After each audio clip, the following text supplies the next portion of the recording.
All right, Christina, what's going on? Welcome to the podcast. How are you? Thank you. I'm good. I'm sitting here in Florida and trying to bundle up because for us in Florida it's cold. It's probably 70 now, but I haven't been outside. So we get outside and be like, wait a second. So Some people might be listening to this in Michigan or Wisconsin and rolling their eyes, but it's all situational. If it's not what you're used to, it could be cold. Yeah.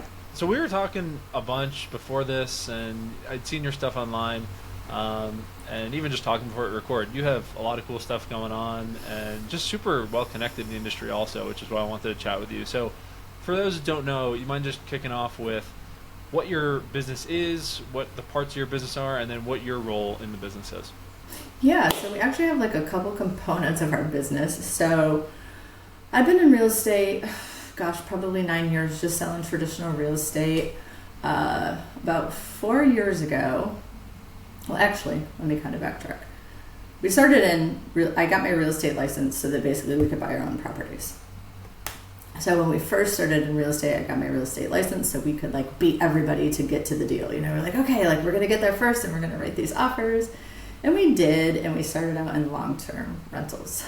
And so making like $100 a month. We're like, okay, like when can we quit our jobs? Like this is fantastic, And we're like, we made $100.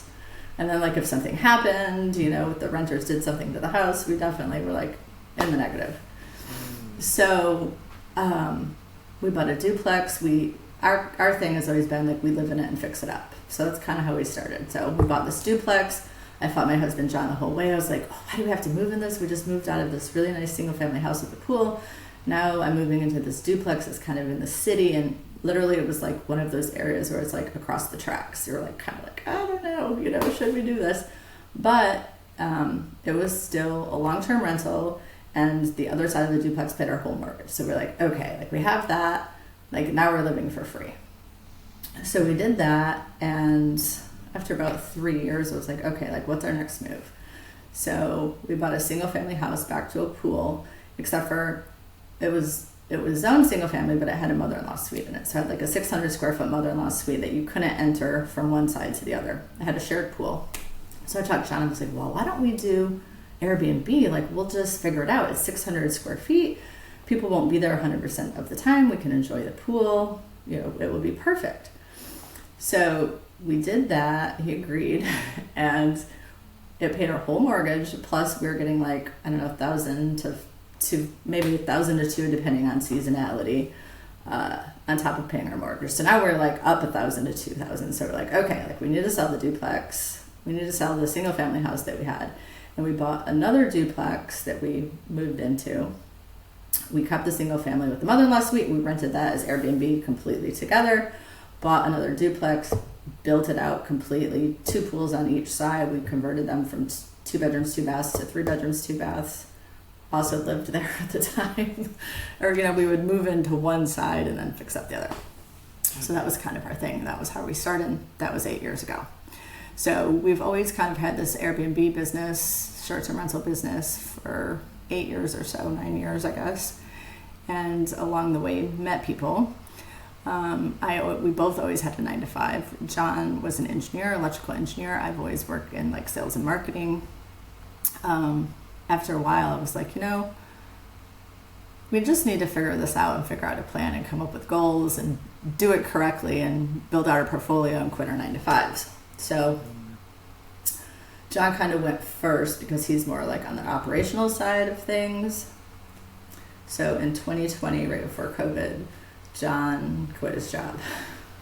Right before COVID. Right before like everything shut down. Like our short-term rental shut down, everything. Wow. It was maybe like 2 weeks prior to that.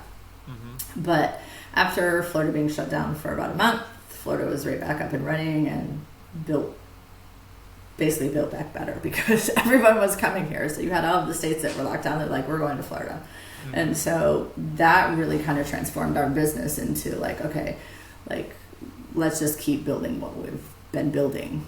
So now we have 21 short-term rentals in our portfolio. Some of it as friends that have come to us and basically said, like, we see what you're doing. We want you to manage for us, which has been really interesting. And I think you've even commented on one of my posts, or actually maybe you made a post and you said, do you believe in co-hosting or hosting for others, or do you think management yourself is right? And I posted, I think you should manage yourself. And you're like, wait a minute, but how is that possible? I'm surprised that you said that. I mean, I think that there's people that just are never going to manage. They don't want to manage. They're too busy. So that's one part of our business, but we don't technically go after business. Like, we do believe in self-management. So, we have those properties and we're happy with the properties that we have.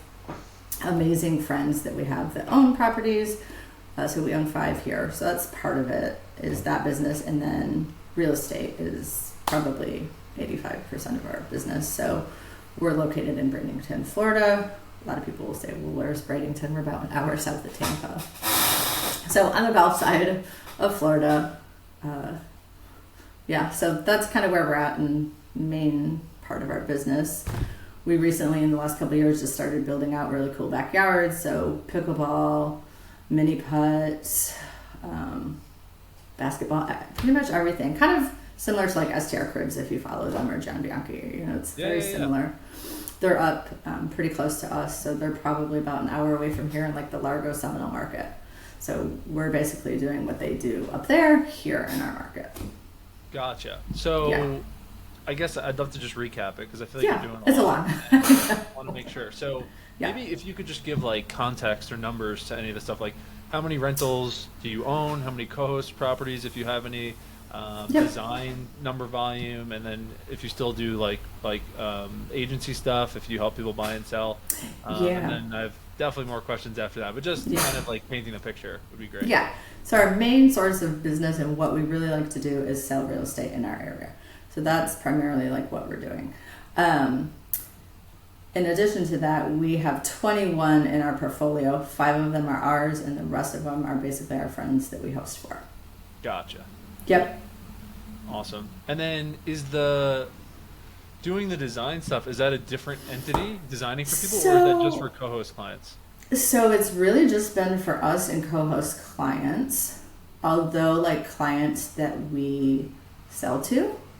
So basically, like, okay, so we're with the short-term shop, and what happens is when someone hires us, the short-term shop, we basically, like, once they're under contract and once they're over their due diligence period, they basically get a list of vendors from us, from everything from contractors, pickleball painters, handyman, everything.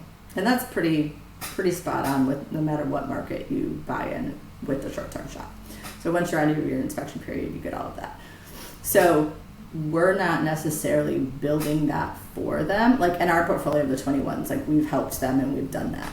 But everyone that buys here, we're saying like, this is what we've done. Here's our financials. Here's what our revenue looks like. If you go and create the same thing, your numbers would be similar. Obviously, we don't know the design aspect or how their management style is going to be. But the short-term shop does teach you how to manage and how to do all of the things. So that's kind of how it is with our clients. Got it. It's been interesting. I think I was telling you this before, just seeing the numbers, like the average numbers of this market and then the numbers that we're doing. With the 21 in our portfolio, we did about $2.5 million last year. That's awesome. That's that's top line revenue. Top line revenue. And you guys take your percentage. That's amazing. Yep. So must be fairly high end properties. Just doing math here. Not just public math of just backing in, but how like much revenue they're doing per unit. That's really cool. I want to definitely touch on that. And then on the brokerage side or the buying and selling side, what's your volume look like there? If that's your primary, or like on average, or I don't know if it's gone up every year. It seems like everyone's in a different place with it. It has. So the first year that we started with Avery, I think we sold maybe 12 million. Which, prior to that, we were selling real estate. So kind of a funny story is before the short-term shop, we had a real estate license with Vacasa, and no one really knew that Vacasa had a real estate division. So even when I tell people that, they're like, no way. So, so that was kind of how we approached Avery, is Vacasa decided not to do real estate sales anymore. I think that there had to probably be some issue with like, here, I'm selling you this house, this is what income you're going to make. And so Vacasa did away with their whole real estate division, and it was right before It was announced right before we went to the national conference for short-term rentals, and Avery was the speaker there. I was like, John, we have to approach her. Like, she doesn't have a presence here in this area. Like, everyone knows of the short-term shop and Avery, but she wasn't here locally. So John and I are just the only 2 agents on her team here. We handle from Clearwater to Sarasota. And yeah, so the first year we did about 12 million. Last year we did about 18 or 19 million. And then this year we're probably going to be a little over 20, 25. Yeah, that's awesome. Yeah. So that's amazing. Okay, so it's just, and so I guess you've been on Avery's team. What is that? Yeah, so little over 2 years now. 2 years. Gotcha. Yeah, and I mean, awesome.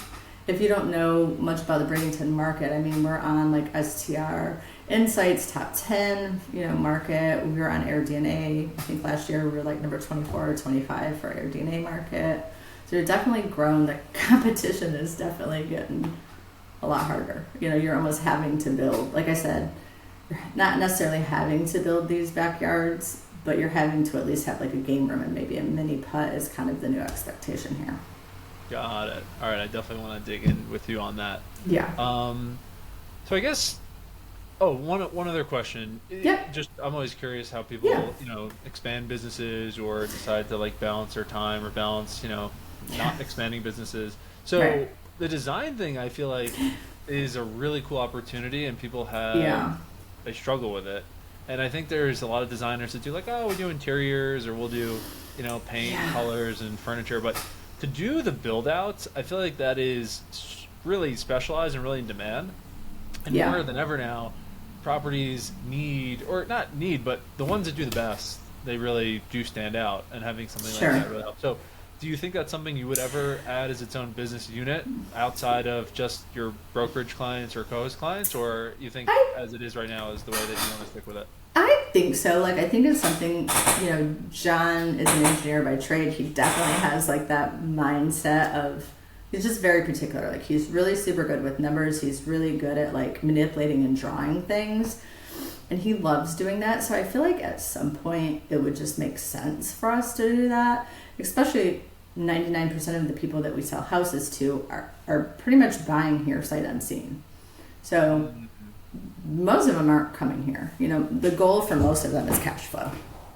Gotcha. So it would really make sense for us to do something like that. And the last couple of houses that we've built out, I've done like the interior design of it, which I do enjoy, but I'm just very slow because our thing has kind of always been building out the house. So like we will try to find something that it's not 100% rent ready. We're knocking down walls and rebuilding kitchens and stuff. So for like me, I have months and months to do it, and I'm comfortable with doing it that way. But when we're selling to these clients, they're looking to get live in a month from purchasing it. They're buying as rent ready as they can, and for me, that's super stressful. So we've definitely like referred them to designers and helped them in any way we can with that. But I'm still not there yet, like on the design side. 100%. Yeah. That's really cool though, that you can add that as like an extra service, because I was just talking to someone about this, and it's like there's so many co-hosts now, and I feel like there are a lot of co-hosts that they have no differentiator. Their differentiator is like, I'm great. I'm like, says who? Like, right. There's no specialty. So having some specialty, I think, is so important, and that's something that's really in demand for people. So that's really cool. I'd love to talk about the properties next that you actually have in your portfolio, because you're doing a lot of revenue per door. So what I'm curious about is, some people come into the industry and they're like, I want to only target properties that do $300,000 a year in revenue, but they have no experience. They've never done it before. So what they do is, maybe they start with something small and build their way up, or, like have that typical model. With you guys, did you always focus on higher end properties, or did you start with smaller ones and kind of work your way up and then keep some, get rid of some, whatever, like that model? Yeah, so majority of our properties in our portfolio, I wouldn't even say they're super high end. They're just larger. So we have maybe 4 or 5 in our portfolio that are 3 bedrooms, and then a lot of 4 bedrooms, a few 5 bedrooms, and a 6 bedroom. Got it. So I think that is why the revenue is higher. I mean, we have And just kind of for example, we have a 3-bedroom, 2-bath, average looking house that has a backyard built out. It did 156,000 top line revenue last year in 2024. It's outperforming some of our 4 and 5 our 4 bedrooms that have no build out. Gotcha. So Okay. it's interesting to see the revenue. You know, some of the 3 bedrooms are making 95 or 100. Yeah. Some of the 4 bedrooms are making like 115, 120 with no built out, and then we have this 3 bedroom that shows well. It's got outdoor pictures. It really looks like a resort. Gotcha. So at this Yeah. point, do you feel like having, I'd say fancy amenities is not like the wrong word, but these are like, you know, high end, like somewhat luxurious or big amenities. Would you say Yeah. that's like the table stakes? That's like at this point the minimum that someone needs to get into Airbnb and stand out and do well in your market? I think so. We're top performers in our market, but if your goal is to cash flow and you can build out these amenities and do very well and be one of the top properties, I would say absolutely. We have true numbers. So, for example, in 2024, we bought a property, we rehabbed it, we put it live like December 26th of 2023, basically. So we have almost a full year of revenue of what it brought in without these amenities. So we shut down in September and October of last year, so 2024, to build out these amenities. September, October are our 2 slowest months. 2024, without those amenities, we brought in 116,000. This is on one use case property. Okay. Yep. So this is on one property. So far for 2025, with this backyard built out, we're already at like 125,000 now, booked for 2025 with this amenity in it. Got it. That's what's on the calendar right now. It's what's on the calendar right now.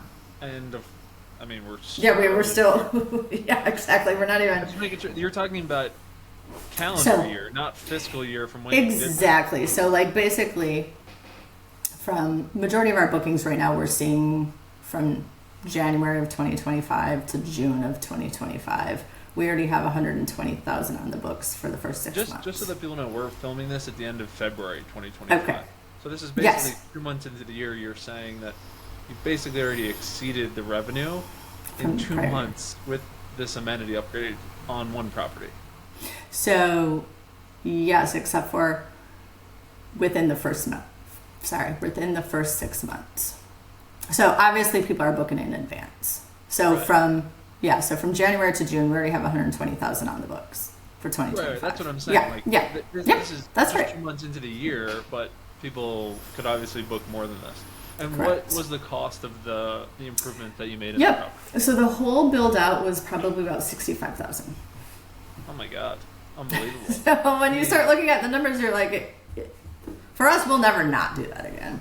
You know, like we've already made our money back. Again, we're 2 months into the year. I don't know, like, how far out people typically book in your market, but again, we could maybe do a part 2 of this at the end of the year, which could be fun. But what are you projecting for that property to do in top line? Gosh, originally we thought it would be like 160, but we didn't really have anything to compare it to. I mean, trying to think, we don't have any 4 bedrooms in that market. I mean, we have the 3 bedroom that did 156, so we thought, okay, like maybe it would be 160 with the extra bedroom. I'm guessing we're going to be close to 190, 180, 190. Wow. So you're recouping the cost of it's 100% return. Yes.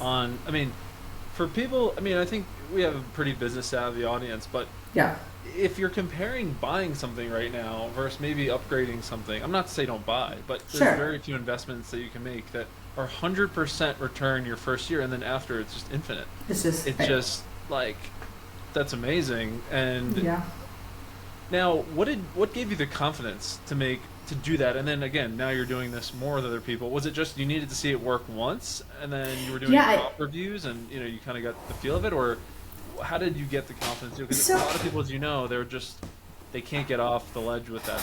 They're like, we're okay, but I don't want to spend $50,000 and not get it back, or no. I think seeing that 3 bedroom could do that, and then none of the houses that we have in our in our portfolio at all, like none of them are super modern kitchens. Like none of them are super fancy. They're like average houses, 3-2 single family, 1-story houses for the most part. It's all about the backyard is what we've discovered. Like the people that are coming here and they're spending depending on season, they're spending $600 to $1,000 a night. They have nice houses. They're coming to be outside. A lot of the reviews that we get, are basically saying like we didn't have to take our kids anywhere else. Like we came here, we got to enjoy the pool, we played mini putt with them, we played pickleball, we played on the swings together. Like, we maybe spent 1 or 2 days at the beach, but for the most part, like we stayed at the house. And so we're like, okay, like seeing these reviews and the feedback from everybody, we were like, we always laugh because we're like, people are going to come here, they're going to go to the beach the first day, they're going to get so burnt that they're not going to go back and they're just going to stay in the backyard and they're going to stay inside and in the shade. And I think it's really true, so like if we build out the backyard and these, the majority of people coming are families with kids. Yeah, I got you.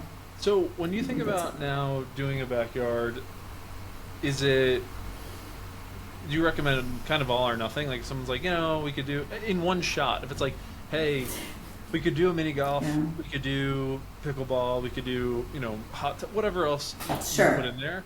But yeah, I just want to kind of get an idea, like, your perspective on that. Yeah, so I think we always say, like, do as much as you can while you can, but then it's also going to come down to budget and I think seasonality.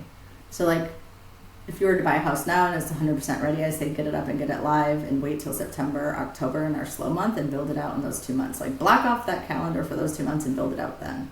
Like, capture, because March and July are our 2 busiest months. So capture what you can now, build it out in the slow time. But it really just depends on when they buy. Yep, gotcha. So what do you see as your favorite amenities at the moment? If someone, let's say, had a smaller budget, or like, let's go line item through the 60,000, that you did on that property. I would say pickleball. Pickleball? Wow. Yes, only because, it is probably the most cost of everything that we did. It's about $15,000 between the concrete, the paint, and doing everything right. But I feel like bad for saying. I think it photographs so well because of the bright colors. So I would rip out the pool cage and I would build pickleball. Everything else, a lot of people have. So they have the pool, they have the mini putt, they have the game room. Like this is going to be the one thing that's going to make you stand out and be different. That's so interesting. I know. Would you say that's general for someone listening to this in Ohio, or do you think that is specific to I think your it's market? specific to our market. Okay, gotcha. I think it's specific to our market. And I laugh because we have a 4-year-old and we were so his birthday is in October. And so we had his party like right after this got built out and we got like this big bounce house and we, and I was like, oh, they're going to all play in the bounce house and be in the pool. They were playing pickleball. Really? 4-year-old. I'm like, me and John are just standing there like, what? Yeah. That's so interesting. They were playing pickleball and they were playing on the swing. They didn't really care about the bounce house. They didn't care about the pool. It was like, okay, well, whatever we did it right. Because, yeah. That's awesome. Yeah. Curious about how like your businesses tie into each other a little bit more. Is there one that you think is more of like the flywheel or higher leverage part of your business that gets clients for other things? Is it, okay, if we help more people buy and sell homes, we can get, cherry pick maybe more management clients, or we'll have relationships that then it's just a natural progression. And then if we're managing for them, then they'll want to do design with us too. Like, or you look at them like, all right, we're going to prospect for co-host equally, STR equally. Like, how do you think about it? So it's different because we really haven't gone after co-hosting business, which is different than probably anyone else you're going to talk to. Yes. And I don't know how to explain it. And I feel like that probably brings us the most money with the limited amount of work. So like, 'cause I feel like sometimes in real estate, like always kind of like chasing the next deal. Like, okay, I'm going to get this client under contract and we're going to find this house that makes this much money. And then at the last minute it can fall through, and then you're like, okay, we're starting over, find him another property, and then with co-hosting, we have VAs. We're still very in tune with our business. We talk to our VAs every day. We have a meeting with them every day. But that's what brings in more of the revenue with little work. So it's interesting because we do promote self-management. Like, that's part of Avery's thing. That's how we started. We would always self-manage. And so it's like this kind of weird, almost disconnect in a way. Got it. So how do you get co-host clients? So it's really just been from like our network. So we basically had our properties, and then almost like all at once, we had 5 or 6 of our friends that owned here locally ask us to manage their properties because they saw what we were doing. So we kind of just landed into that, I would say. Mm-hmm. And that is something that we haven't gone after. I should say I don't know why, but so I do know why. You don't you're not actively. We're not actively. And it's not to mean that we wouldn't. We just haven't. We haven't done that. Plus, we're super busy. I mean, it's just me and John. Yeah. It's hard, and I feel like that's one thing that I know I definitely struggle with is time management. So seeing your post of like what you do throughout the day, I'm like, oh my God, how do I get there? Do you get up at 4 a.m? Like, what are you doing? How do you do all of that? Well, you're also like 15 years younger than me. No, I'm like an old soul. Like I'm like an old man basically, but that's a conversation for another time. This is about you. You're the one that we're getting to learn from today. I guess I'm just thinking like there's so many people out there dying for co-host clients. It seems they gravitate to you. What do you test it, or is it just the brokerage does feed it, and then people refer you, or like how do you think it? Because that's amazing that it's just kind of coming to you, and you can pick the ones you want to work with. So I think it's all about I know it's definitely all about relationships, and a lot of these co-hosts that we do that are our friends are old contacts that we had when I was at Vacasa. So I think that I would say that's probably a lot more of it because everybody at this point hates Vacasa. Really, I mean, yeah, you're right. They do, and so Vacasa would do something bad, and one of them would say, "Hey, Christina, like I remember you had all of your properties. You're doing so amazing. Like, would you mind doing ours?"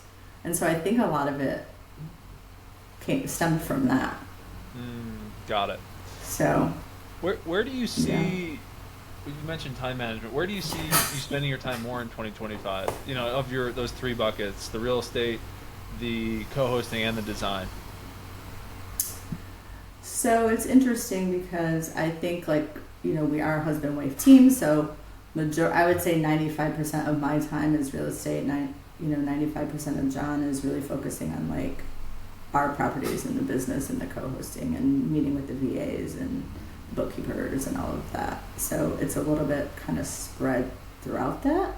And then really we've only ever really designed our stuff. So majority of the stuff we are handing to our real estate clients and saying here's who we use. These are the things that you need to know about pickleball, about these amenities. When you do get the quotes, you need to ask these types of questions. I'm not sure if that really answered. Well, I guess it's just maybe a different way. It does, but let's say it's a fun but kind of creepy way of thinking about it.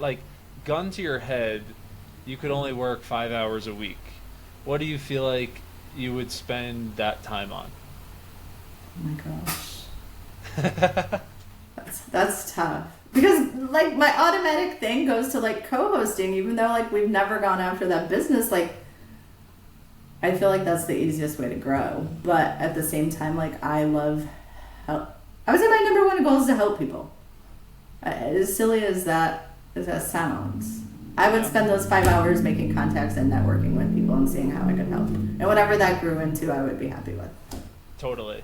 Something that I kind of realized, I don't know if you feel this, again, you're active on social media too, is a big chunk of that 5 hours for me might be spending time on Facebook, interacting with our affiliates, our customers, our partners, adding value to people, putting the word out about my own brand, where it's I think I used to judge that a little, or think no, that's not quantifiable. Yes. I can't, I would never tell anyone that, but it's the amount of people that I've met and business I've met, And then what I realized for me at least was like, you know, I think I never really would mention it because I didn't have a system around it. It would just be like, Yeah. oh, I'd be talking to someone on Facebook, and then we would do a call and something good happened. But it's like I didn't realize like, yeah, that's because I'm spending time like networking, talking to people, building a brand, relationships, and Yeah. yeah, I mean, it's like that's such a big part of business today. And again, that's how we met, that's how we connected. And I've seen you Right. for a long time on social media, so it's like I don't know. How do you think about? Is that something you actively think about of like building your brand or connecting with people or networking, or is it just something that you like to do? It drives the business, and it's like you find yourself doing it. So I feel like it's a little bit of both because like I like doing it. I like seeing what people are up to. I like seeing what they do, what they're building out, like what makes them happy. So like when I'm looking on Facebook, I'm like reading stories and hearing about people and what they're doing, and even if it's in like different markets and stuff. And going back to the judgment part, John would go, oh, "You're on Facebook again. Like, what are you doing?" And it's probably been more so in like the last year where I'm like, okay, well, I'm meeting this person and showing them houses, and he's like, well, who's this person? Where did you meet them? I'm like, oh, well, they asked for a realtor that's doing short-term rentals, and I responded, and we became friends, and we chat all the time, and they're here next week. And so like I definitely think there is something to that. And he's like not. I mean, he has a Facebook, but he's not on. He doesn't actively do that. Like he wants nothing to do with that. And so I feel like that is why we're such a good team, because he's definitely like math focused and focused on like projects and stuff, and I'm like more networker, like I'm more like interested in what people are doing and who they are and what makes them happy. I think you mentioned earlier, I think that your background had always been sales and marketing, and did you say he was an engineer? Engineer, yeah, so it definitely fits that. Kind of, perfect, like integrator, kind of visionary, connection, which is really cool. And not that you're married, it's not like you're just strictly a business partnership, but it seems like you guys have different but useful roles that are important in the business, which is really cool. Just always curious about that, and like there is a big social element to doing it. One thing back to real estate that I was curious about is like, do you think that there, like some people wonder now, maybe Airbnb has become too competitive, or there are, different changes year over year. Do you feel like now if someone isn't, I kind of asked about like the table stakes earlier, but do you feel like now if someone isn't willing to put certain amenities into the property, they shouldn't even buy it? Or it's probably just, it's not worth doing? Yes and no. I think I would say heavy yes, except dependent on what their goal is. If their goal is to buy the property and they're going to use it, then sure. Yeah. But we come across this all the time, like, not frustrating, but like you'll say, okay, like this is what we're doing. This is our numbers. Obviously you haven't been doing this for 8 years. You don't have this portfolio, but like, if we're making these numbers, you can come close. You can even probably beat us if you built out these things. And like, okay, like we're gonna do all this stuff, and then they like send you their listing, and it's like, wait, you didn't do any of these things. Yeah.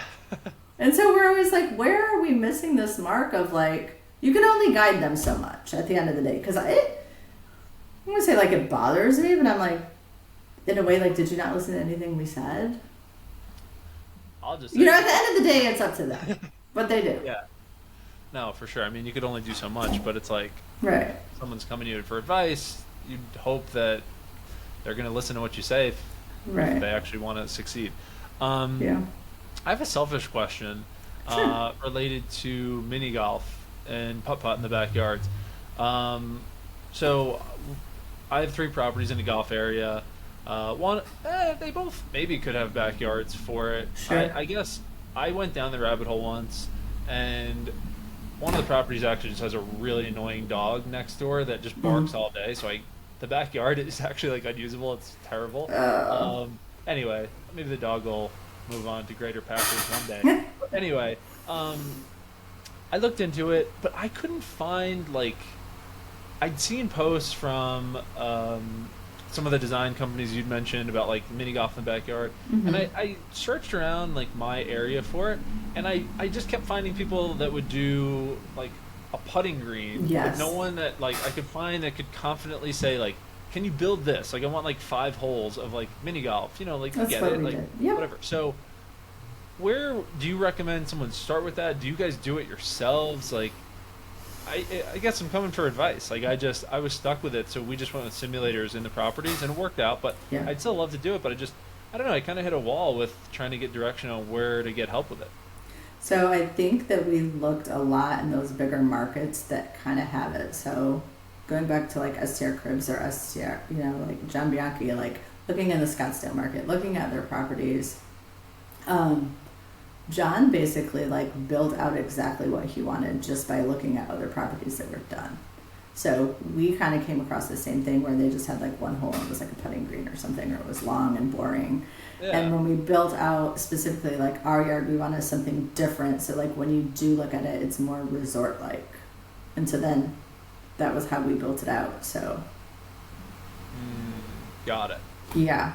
So John basically built it, but like the turf guy that we used was amazing. So like he definitely helped in that. So I mean, I can definitely send you a hit. Like we became really good friends with him because he's done 3 of our properties personally, like our personal ones. And then, we refer every client that we get to, we give them like 3 choices. Majority of them have gone with him because he's the most cost effective, which, I told you, like, as we're kind of doing this and going through this, we're really shopping around before we hand over this list to our real estate clients. So he's been super helpful and he's really knowledgeable, like, about turf in general. So, like, I would say reach out to him. I'll even give you his, his information. That's cool. Yeah. So I guess, is it like just, again, some people might be wondering, like, is it in my market? Let's say it's an area that's out of this person's range. Like, should I start with a contractor, a lawn, specialist, like a outdoor, like, I guess maybe or do I start with like a turf person, like a putting green person, see if they can do something custom? Because it's like, I don't know, I was bouncing around between the 3. I'd love to check your person. I'll put them in the show notes too. Yeah. And of course tell people that came through you. But, Yeah. I don't know. Is there like a person that maybe they could start with, or? We always, we went directly to the turf person. Is what we did when we built it out. And this last project that we did that I kind of shared numbers from 2024 to 2025, in addition to the mini putt, we did like 1,500 square feet of turf. So it was a big project. Yeah, 100%. So, gotcha. And they were amazing. I mean, John was a lot of it because he really kind of like, we went to them with like a drawing, like this is what it's going to look like. We want turf here and here. We want to kind of build this out, build it out like this with 4 holes. And they kind of came and met John at the property, and like at the end of the day, I don't think it was exactly what John went to them with, because they helped him on like, it needs to be more this way or more this way for drainage, and they helped with drainage and all of that. So I don't think a regular like irrigation, or I don't think that would have been super helpful for us.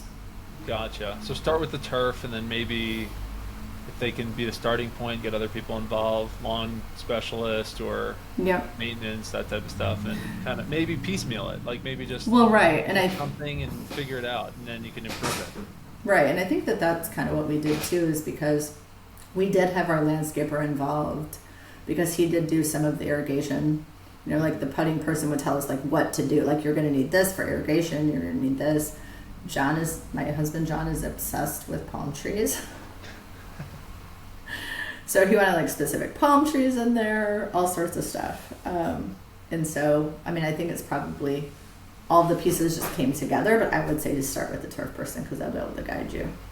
I'll move off this in a sec, I promise. It's okay. But just before we close out, is there any like budget you'd recommend, or per number of holes, or however, like putt is kind of cost on average when you've done it? I would say the last 2 that we did had 4 holes, and there had to have been some reason that we did that, or maybe it was 5. So I would say more than 3, because I feel like 3 is probably a pretty standard number. Okay. I don't know. And any idea on budget for that? So I know that the one that we did that was freestanding, meaning we didn't use the 1,500 square foot of turf, it was around $7,000. Okay. Gotcha. Not terrible. And it goes so well in pictures that I think people have the space for it. Like, it's just, it's fun. People like it. And what's crazy is like, even when I've gone on trips, we might use the putting green for like 20 minutes, but like we booked it because of that, and then we just, whatever. And Right. it draws people in. Some people use It it a lot, does. of course, but I don't know, just the times that we've stayed at it. But it gets a lot of attention, which is cool. Um, so we've talked about a lot of different topics.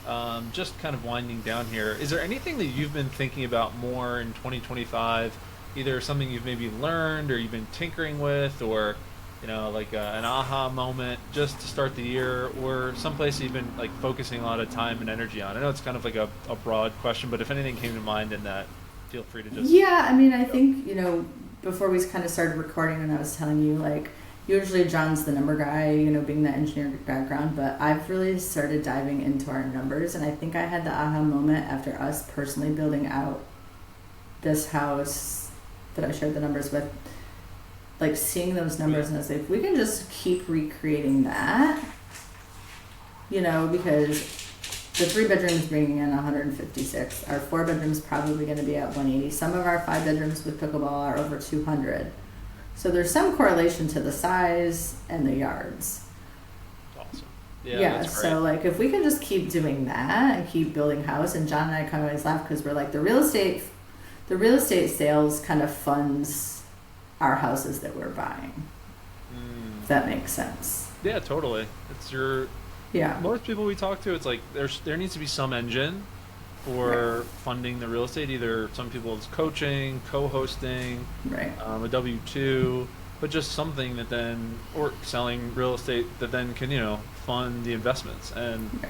I mean, but your properties are killing it. So it's just Yeah. fun to hear, and these are big numbers. So you're doing really great, Yeah. which is awesome. So yeah, it's been really fun catching up. Me too. You're crushing it. Always fun seeing your stuff on Facebook, and just want to say thanks for coming on, and best of luck in 2025. Yeah, thanks. Thanks for everything. I really enjoy following you, and I'm gonna have to tell me what your secret is to getting all this stuff done that you're posting every day, because I feel like I struggle with just time management of trying to write a list every day, or cross off half of that, and like, okay, well, the end of the day is here. How do I do this other stuff? And it rolls over, and I know we've all read Who Not How, and it's like we're really trying that. And I'll give you one tip, and we could talk after we stop recording. Okay. But just because I think if other people are struggling with this, because I was really struggling with it until just this one thing. My process now is it takes about an hour a week, and all my content is done, and now it's done for the rest of the year. I feel like your property that's already booked for the rest of the year. Basically, what I do is I scroll social media like everyone else, but I do it in a way that I feel like I can get something out of it, and I do it in set times during like a day. Like I really on my phone and my computer, my socials are blocked. Like the news feeds are all blocked. I can't access them during that time, just so that I can like not doom scroll my whole day away. But then certain times I'll have a time block just to scroll, and then if I see something that I think is interesting or I like, or maybe I could add my own spin to, I just save it into a folder. And then 1 hour a week, I just script content. I just go in for an hour. Usually in that 1 hour, I can write 20 to 30 pieces of content, just between like short, using ChatGPT, rewording stuff, or just, I don't know, an idea that I had. And then that's pretty much it. I just put it into, right now it's a Google Doc, but my VA has been moving it into a content calendar in Notion.